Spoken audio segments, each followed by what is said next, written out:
couple tips on how to get set up for barbell hip thrust so that you're actually feeling it a lot in your glutes.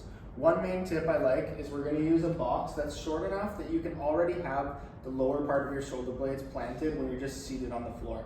A higher box is no problem at all, but it just makes it a little bit easier, I find, for most people to actually feel their glutes if the box is a little bit lower. Then we're basically just going to be sitting, we're going to pull that bar all the way up onto our hips, and then we're planting our feet nice and flat on the ground, aiming for about 90 degrees.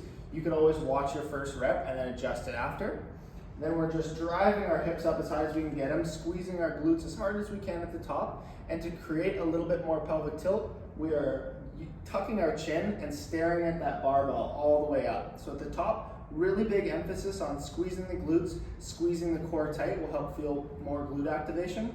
And if for some reason in this position you're feeling a lot of quads, there's three things I want you to think about. Number one, where are my feet? So if we can go right back up to the top here, if you're finding that your knees are traveling over top of your feet, then we need to adjust your feet forward so that the hamstrings and glutes can work a little bit harder. We can also look at rolling and stretching the quads and hip flexors a little bit, because if they're super tight, that makes it difficult. And then one little cue as well is just to drive through your heels as hard as you can. Sometimes that makes it a little bit easier to feel your glutes working, and then as you get stronger and more comfortable with the movement, you won't have to put so much emphasis into the heels.